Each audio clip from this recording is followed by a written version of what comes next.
trust in God gives you strength to endure and obtain victory.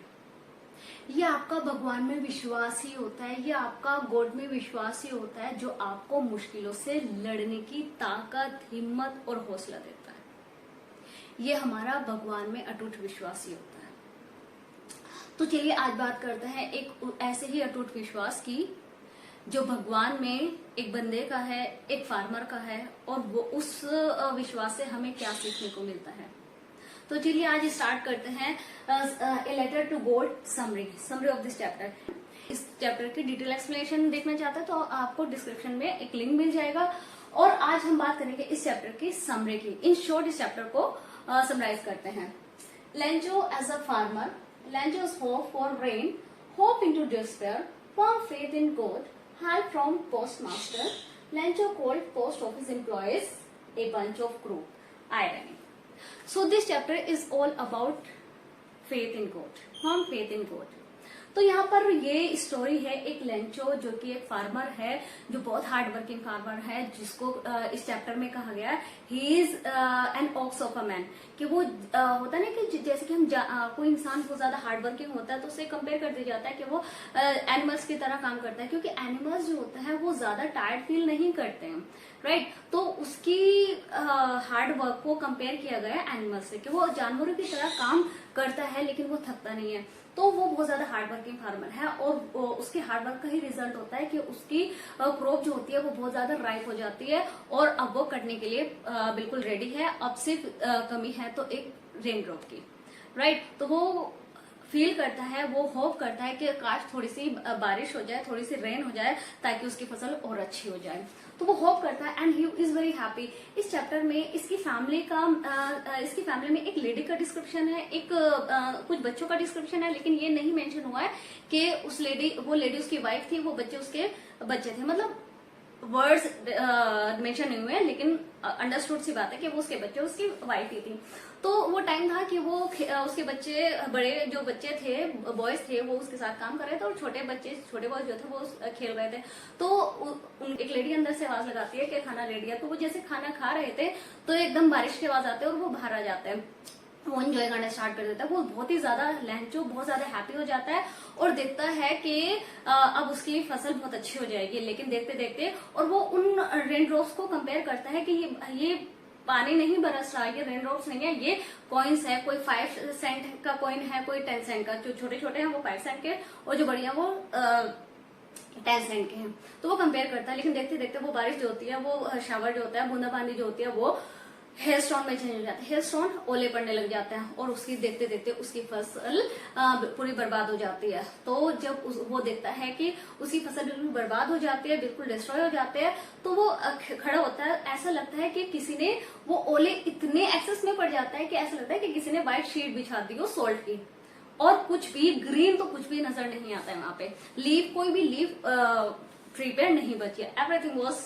Destroyed. और वो बहुत ज्यादा उदास होता है और सोचता है कि अगर एक प्लेग भी आती, एक प्लेग ऑफ लोकस्ट यानी वो टिड्डियों का एक ग्रुप होता है जो एक साथ फ्लाई करता है और किसी की फसल पे अगर बैठ जाता है तो जब वो उठते हैं तो उस फसल को डिस्ट्रॉय खाकर खत्म करके उठते हैं। लेकिन वो लेंचो कहता है कि अगर वो प्लेग भी आता तो भी कुछ बच जाता, लेकिन इन ओलों ने तो, इन हेलस्टॉर्म्स ने तो, इस बारिश ने तो सब कुछ ही नष्ट कर दिया, सब कुछ ही बर्बाद कर दिया, सब कुछ ही डिस्ट्रॉय कर दिया। तो अब वो बहुत ज्यादा सैड फील करता है और वो हेल्पलेस है, वो कर कुछ भी नहीं सकता। उसके आंखों के सामने हल्की हल्की बारिश ओलों में चेंज हो जाते हैं और करते करते जो हार्वेस्ट उसकी अच्छी होने वाली थी वो बर्बाद हो जाती है, राइट। तो अब वो बहुत ज्यादा हैप्पी है, वो बहुत ज्यादा दुखी है और वो सोच रहा है कि अब वो पूरे साल क्या करेगा, क्योंकि फार्मर्स अपना पूरी अर्निंग उस पे लगा देते हैं, क्रॉप पे लगा देते हैं, और अगर वो क्रॉप अच्छी नहीं होती है तो वो खत्म ही हो जाते हैं। तो वो सोचता है कि अब पूरे साल वो क्या करेगा। तो उसके पास कोई बचता नहीं है, वो उसे रियलाइज हो जाता है कि उसकी अब हेल्प तो कोई नहीं करेगा। तो उस टाइम वो सोचता है कि उसकी हेल्प अगर कोई कर सकता है तो वो सिर्फ भगवान है। तो वो डिसाइड करता है, हालांकि वो बहुत गरीब था लेकिन वो लिखना जानता था, तो वो डिसाइड करता है कि वो एक लेटर लिखेगा भगवान से, और उस लेटर में लिखता है कि भगवान मुझे 100 पैसे दे दीजिए ताकि मैं अपनी दूसरी फसल ग्रो कर पाऊं और कुछ पैसे कमा पाऊं, और अगर आपने मुझे नहीं भेजे तो मैं और मेरी फैमिली पूरी भूखी मर जाएगी। Right, help from post master. तो वो लेटर लिखकर उस लेटर पे एड्रेस लिखता है to God.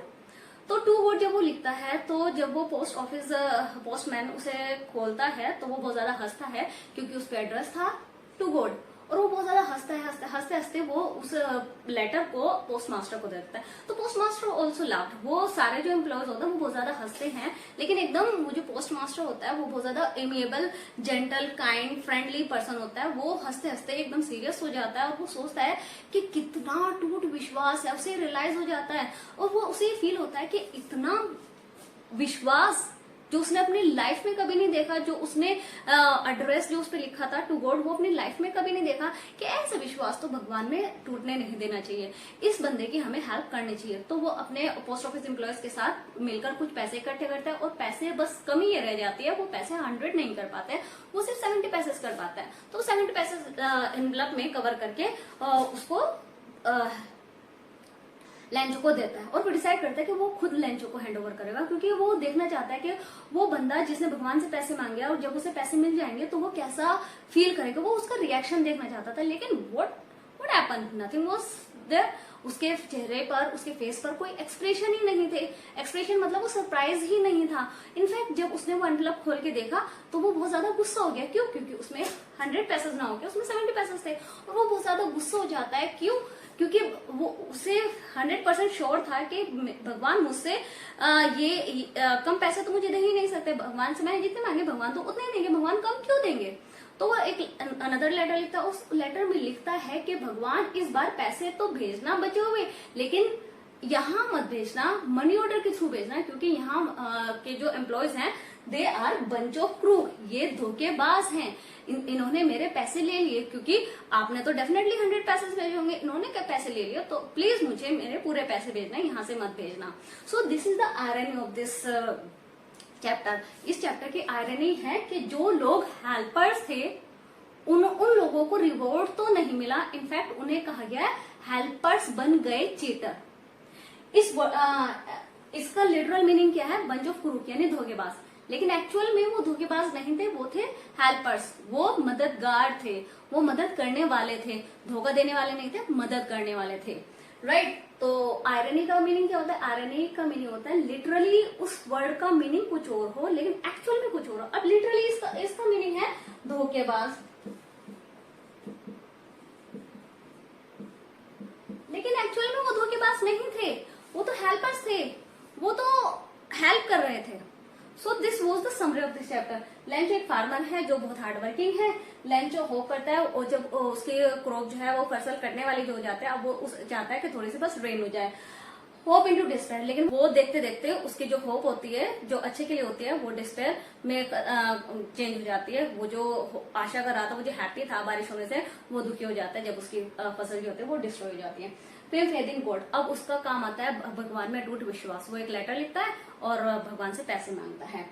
Help from post master, तो वो हेल्प जो है वो पोस्ट मास्टर जब उसके लेटर को पढ़ता है वो पहले तो हंसता है, फिर बाद में उसकी हेल्प के लिए रेडी हो जाता है। Lencho called the post master, लेकिन लेंचो जो होता है वो बहुत ज्यादा गुस्सा हो जाता है क्योंकि उसके पास 100 पैसे ना मिलकर उसे 70 पैसे मिलता है और वो उन्हें कहता है bunch of crook. Right? So this was all about this chapter and the summary of this chapter. तो मिलते हैं हम नेक्स्ट वीडियो में। और हाँ, इस चैप्टर की डिटेल एक्सप्लेनेशन देखने के लिए यहाँ क्लिक कीजिए और चैनल सब्सक्राइब कर दीजिए पहले, ताकि आपको अच्छे अच्छे वीडियो और हमें अच्छा मोटिवेशन मिलता रहे।